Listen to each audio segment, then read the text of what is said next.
Hello everyone, welcome back to yet another political episode. So we have a big win today. Yesterday it was hard to wake up tonight to know, last night we had some violent riots in Los Angeles. These are the people that are the social justice warriors, the woke warriors, that are committed to defending every single illegal alien in this country, regardless if he's in legally or illegally.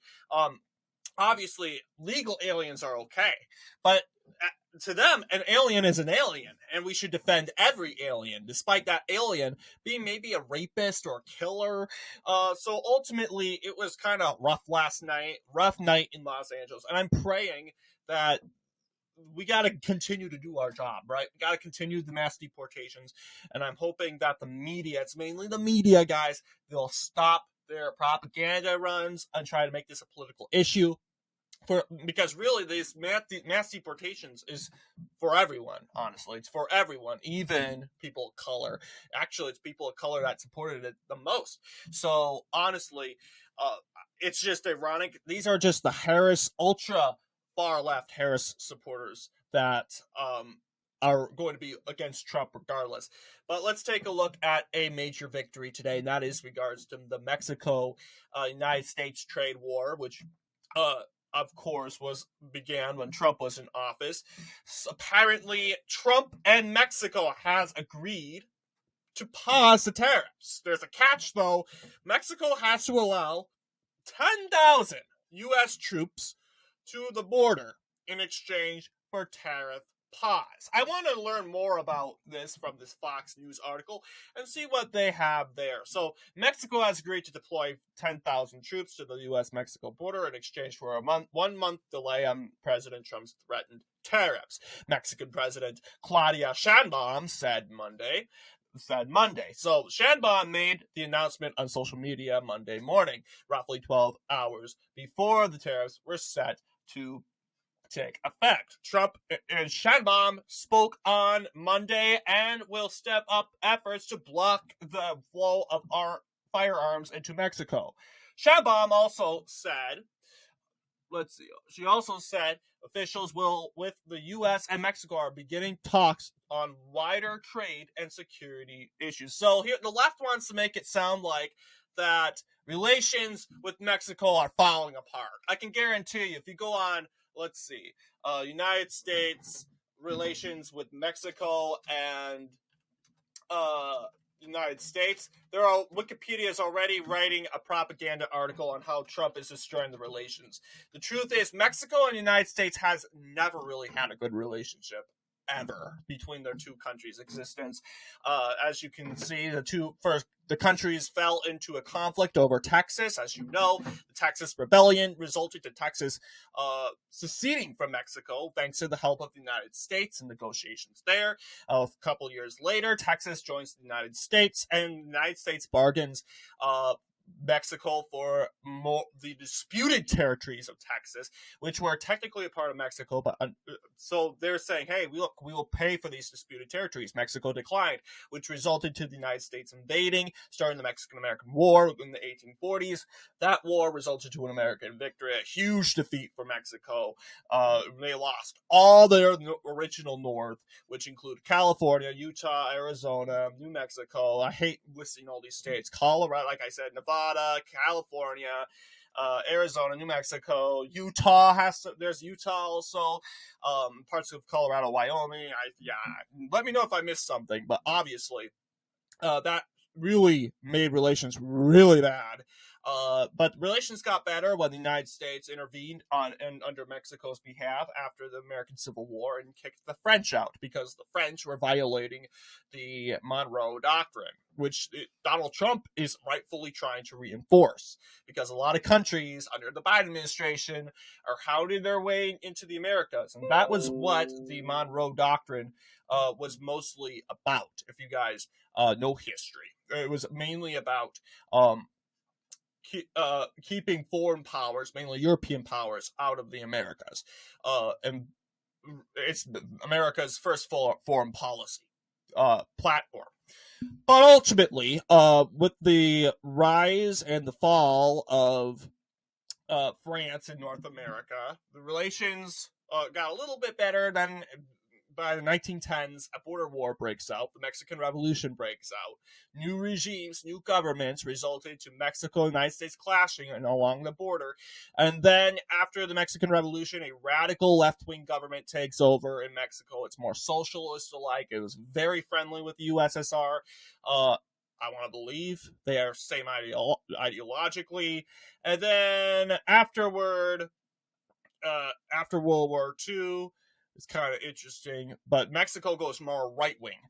They had some left wing riots, and they said country. They got rid of those. They said left wing political parties. They abolished left wing political parties. Right wing political parties began to take over. And just recently, in the most recent Mexican election, 2018 would be the first time a left-wing political party would win since the 40s, actually, because Mexico had been ruled by right-wing political parties.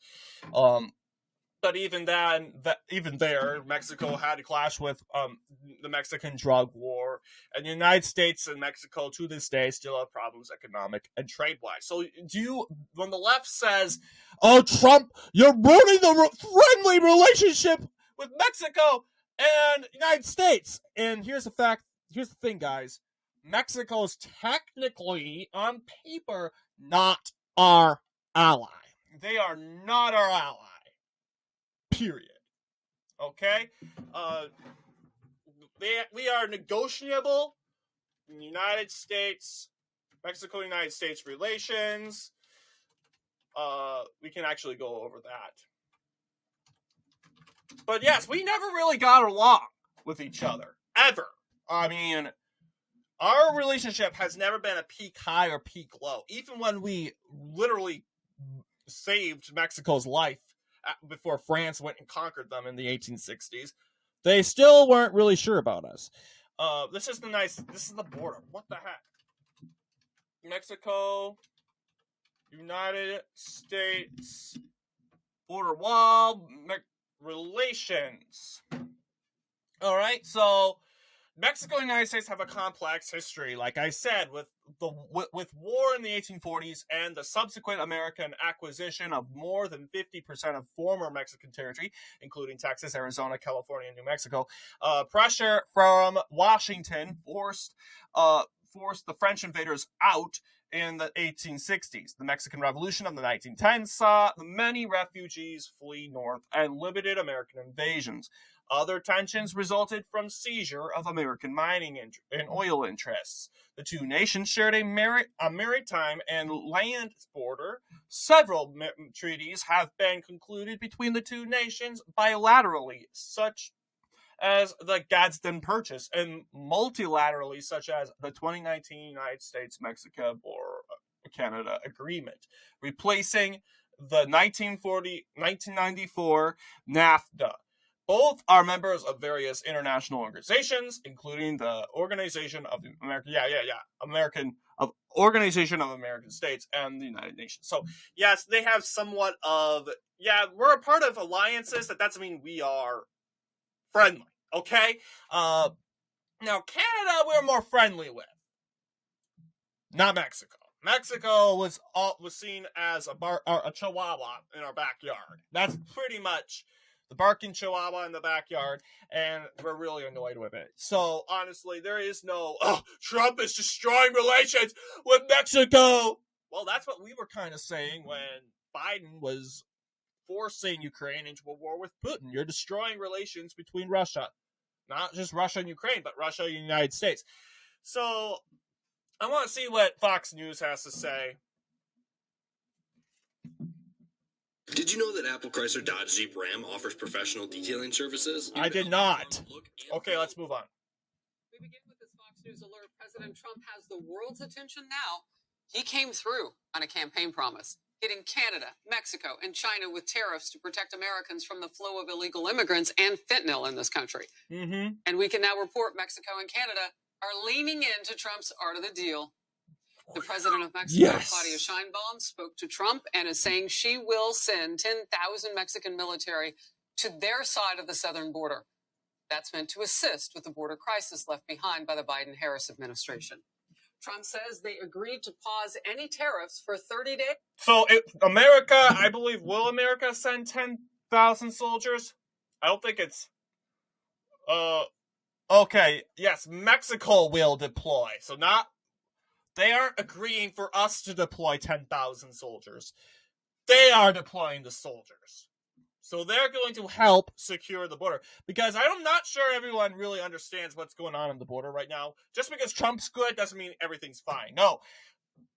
The cartels are striking back. They have drones striking at border officials. There's a literal war going on. The U.S. government, the U.S. Army, or the troops over there, National Guard, versus the weaponized drones created by outside government. So that's actually an act of war, honestly. United States, why are we not going after these cartels? And I'm kind of thinking, maybe we'll I don't want to invade Mexico and get these people out. But if they take their drones and attacking U.S. soil, we have to strike back. That is precedent. That's what happened in every single time in history. An attack happened, we struck back. That's what we did in 9/11. That's what we did with Pearl Harbor. That's precedent. And then we'll know what the left is going to do. Oh, Trump! You're invading Mexico! Get out of Mexico! You're hurting people of color there! Well, I think you should yell at the cartels over there and get their drones out of our country. Stop shooting our women. Stop shooting our men in uniform. Maybe show some more respect for them and concern for them instead of people that aren't even from your country. Not even in your country. So I'll continue. Oops, I skipped. How it was done.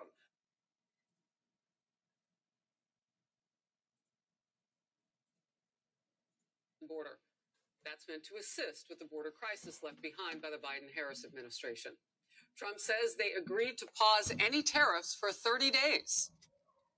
I'm Harris Faulkner. You are in the Faulkner Focus. The president also just spoke with Canadian Prime Minister Justin Trudeau, and we'll talk with him again today in a few hours. Senior White House correspondent Peter Ducey. Peter, a lot of movement today.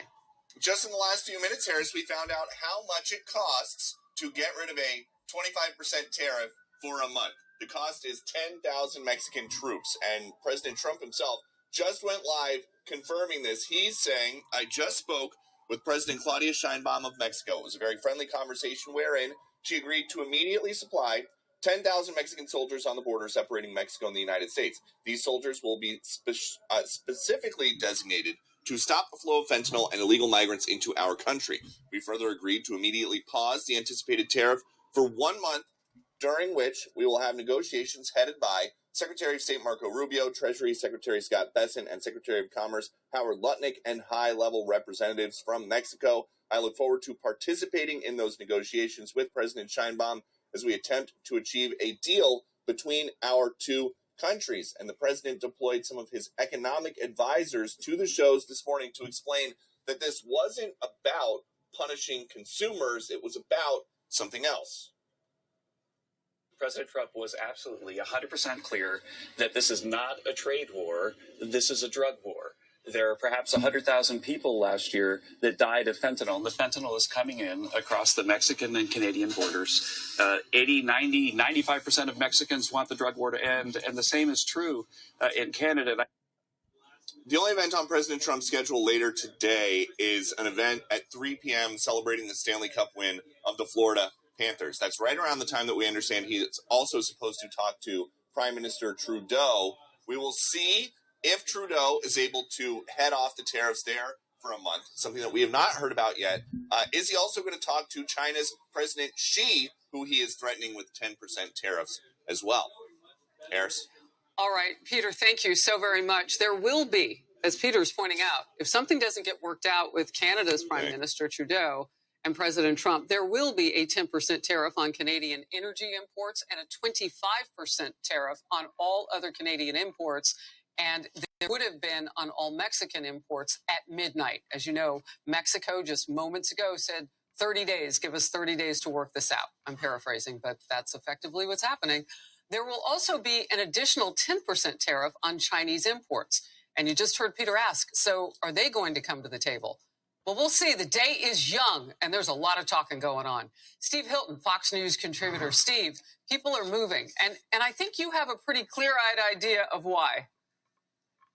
Because you have someone in the White House who is taking control. He's in charge. He's at the height of his powers. He's commanding the American stage, the world stage. And by the way, this is what we saw before. So the reason people are so completely kind of losing it over the weekend ever since these tariffs is just completely incomprehensible to me. I remember it very clearly last time round, because then the real issue with Mexico wasn't just fentanyl. It was also, of course, immigration and the caravans and all of that. And I remember that President Trump announced 25% tariffs on Mexico via a tweet, as it was then called, on a Sunday night just before we went on air with my show. And we covered it. And within days, you saw exactly the same kind of quick reaction. The then president of Mexico sent troops to their southern border, and it's happened again. And here is someone who's completely ripping up the playbook of how things operate in terms of relationships between countries. I remember, of course, being back in the day I was in 10 Downing Street in the UK, and I saw how it was done the traditional way. And governments, when there's an issue with another country, and they send their representatives, and you have diplomats, and maybe in 6 months there's some kind of summit, and then they issue working papers, and maybe in 2 years something happens. With President Trump, he's not interested in any of that. That's why people elected him, to get things done quickly. And just look at the results within just practically 24 hours in terms of the fentanyl issue, which, by the way, he understands so deeply, because he understands the communities most affected by it. You know, it's great to get your front row seat to history from David Cameron's leadership in the UK and apply that now. Our brand new American citizen and friend, Steve Hilton, we really appreciate that. Please sit tight with me as I work through this, because you said 24 hours. I feel like it's been 24 minutes. Because they were still kind of trash talking with, we're coming with our own, we're doing this tariff against the United States. Treasury Secretary, who'll be a big part of this, Scott Bessent, will be in a major position in upcoming trade talks. And he wrote a recent opinion piece about this. He says, the truth is that other countries have taken advantage of the United States' openness for far too long, because we allowed them to. Tariffs are a means to finally stand up for Americans. He also said this during his confirmation hearing. One will be for remedying unfair trade practices. Two, maybe for a more generalized tariff as a revenue raiser for the federal budget. Tariffs can be used for negotiations, whether it's for Mexico on the fentanyl crisis. I think you and the American people should think about those three broad categories.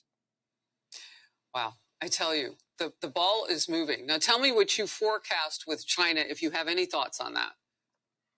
Well, I think you're going to see the same. And of course, it's vital because the precursor chemicals are coming from China. So you need to work on every aspect of that supply chain, as it were. And again, look back what happened last time. It's just before the COVID pandemic threw a wrench in everything. But President Trump had negotiated with China, despite all the rhetoric, we're going to have third world war with China, the critics were saying. But he had a good relationship with President Xi. They knew where each other stood, and he negotiated a trade deal with China. It was many people don't remember, because days later, we were right in the thick of the pandemic. So I'm very confident that these two can do business with each other, and President Trump will convey to the Chinese regime that you can't keep getting away with this, and we are serious. And already, by the way, they've closed a technical loophole that has enabled for decades now the import of cheap products from China, avoiding duties and taxes. They've already done that. No one even noticed. So this new administration is deadly serious about all of this. Well, look, there's one more ground that they can hit with China, and you alluded to it a little bit with the talk about the COVID pandemic, and that is that most of the materials to make some of our medicines, particularly for diabetics and all sorts across the spectrum. Some of the most expensive medicines to make and for Americans to buy, they're made in China. So, I mean, there's the pressure that they have put on us. We can alleviate for ourselves if we can do some of that in this country. And Trump is also putting out that olive branch. Cut you down to 15% taxes if you start to do some of that stuff here in the United States. There's a lot he comes forth with. Look, real quickly, the Prime Minister of Israel, Benjamin Netanyahu, will be the first visit in the White House for his second term as President Trump. What do you make of the future and Hamas's hostage release and ceasefire deal at this point? Well, you know, this is harder. This is harder because you're not dealing with rational actors like the leaders of major countries, whether that's China or Mexico or Canada. You're dealing with a murderous death cult in the form of Hamas, and there's very little leverage that anyone there has over them, particularly in their completely weakened state. Despite that, however, the minute that you saw President Trump, who's President-elect Trump, actually, when he got involved, you saw progress in a way that you hadn't seen for over a year from Biden, who was just there in the White House doing who knows what, falling asleep half the time, doing nothing. And then President Trump actually got things moving. And so I am optimistic. I would say I'm less optimistic because it's harder. He's got less leverage than with these other countries. But I don't think there's anyone on earth that you would rather have meeting with the Israeli Prime Minister tomorrow and trying to get the second phase of this deal done than Donald Trump, because he's already shown he knows how to do it. He's already delivered hostage releases, both in the Middle East and elsewhere across the world. We saw that with Rick Grenell the other day. I mean, the scale of his kind of practical achievements, every day something is happening because he's serious and he's engaged, well prepared, a great professional team. It's absolutely astonishing to watch this new president in action. Well, I tell you, for all of the pearl clutching and hyperventilating that some were doing over the weekend about what's coming on certain goods in America, I don't think those people had on their bingo card that Mexico and Canada would lean in and perhaps come to the table. Right. But we're reporting the news as it happens. Steve Hilton, it's always great to And have you. they kind of have to, guys. I think Mexico and Canada need the United States to be friendly to them. For instance, economic-wise, trade-wise, we can cut all trade with them if things got too bad. So they kind of have to be aggressive, but not that aggressive. Ultimately, we know this about Mexico. The Chihuahua, she can bark. Claudia, the Chihuahua, can bark, but the Chihuahua, Claudia Chihuahua, she can't bite. She has 0 bites. The Chihuahua can bark, but she can't bite. She ain't have no bite. This is the second time she's folding to Trump. Look at me. I'm going to sanction America. Look at me. I'm so strong. My tariffs. And then in less than 24 hours, Trump, please, we'll give you 10,000 of our troops to Mexico to help with the issue. Perhaps we would be glad to work alongside the Mexican military to help shoot down these cartel drones that are flying around. Because, guys, I don't even know what the next step would be. Eventually, it's going to lead to an invasion. Guys, it will lead to an invasion. A U.S. invasion of Mexico would be imminent if this drone crisis gets out of hand. And it might just be that the drones we were seeing coming from the Atlantic may have been cartel drones. I don't know. And maybe that they were messaging the illegal alleged cartel members across the Atlantic. It's disturbing. So yeah, I say go for it, Trump. I'm anti-war. I should say anti-unnecessary war. But if it fits the American interests of going into Mexico to stop this, because Mexico's so incompetent, they can't do it, and now our people are dying due to these drones, then I'd say yes, go ahead. Use the military. Let's get in there. And the left, they can kick rocks. They kicked rocks all the way since January 20th. What's more to kick for them? Aren't those feet of theirs sore? They must have metal feet or something. They're like kicking stones. But yeah, they can continue to do that. They can continue to do that. They're going to break their feet, but whatever. I really do care less. But the priority here is making sure Americans are safe. Mexico tariff is totally necessary. Mexico is allowing this fentanyl and illegal immigrants walking across the border for free. And it's time for Mexico to pay for it, unless they can bend around backwards for us. And looks like they are desperately trying, because when we sanction Mexico, Mexico's economy is going to go down. This new Morena party, which is the left-wing political party that took over Mexico in 2018, was very popular. But it seems as if Morena is going to be blamed for the country's economic turmoil. Mexico has evolved into a very left-wing, socialist-friendly country. And I'm kind of interested to see how that goes out. But we got to make sure that our people here are content. We shouldn't be making the economic situation worse for Americans. We have to make it better. That's why I just got news in regards to the tariffs on China and Canada will likely to prevail. But China, I don't know. But let's take a look at Justin Trudeau just folded. I got the notification like during the middle of this video. He folded like a wet paper towel to Trump. And we knew he would, because this is the same guy that flew all the way. Look at Trump will pause Canada's tariffs for at least 30 days. And it's not Trump saying, oh, I'm so scared. Trudeau, please, don't do it. You'll see Trudeau had a good tweet here. It says here, and they're all being nice. It's not like they're having a shouting match or something. I just had a good call with President Trump. Canada is implementing our $100.3 billion border plan, reinforcing the border with new choppers, technology, and personnel, enhance coordination with our American partners, and increase resources to stop the flow of fentanyl. Nearly 10,000 frontline personnel are and will be working on to protect the border.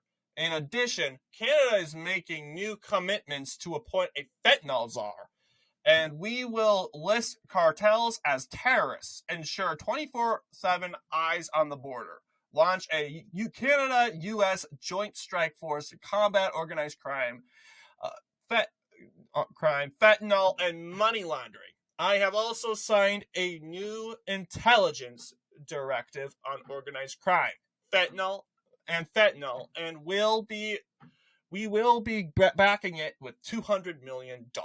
Proposed tariffs will be paused for at least 30 days while we work together. Obviously, I can't say any more about this. I'm gonna love it. I don't like this guy. I never like his posts, but I just love it, mainly because we know his neck is really hurting because Trump was bending on it. This guy is pleading for mercy. It looks like that Trump hammered him so hard that he had to go through a 2-paragraph essay on how he would be a better partner for the United States. It was amazing. It's amazing. And really, the only obstacle is China. So, really, what we are going to have to... I don't think China's going to come to the table. But what we've got here is good news when it comes to Canada. Not sure about China, but I'll tell you, it's going to be way better. Just 10% on Chinese goods. President Trump said it was going to hurt a little bit. I don't think it's going to hurt much. But keep in mind, these tariffs are not inflationary. They do not take away in part of this inflation that will hurt our country. It does not do that. So we're going to have to go ahead and see. But anyway, what do you guys think in regards to this video?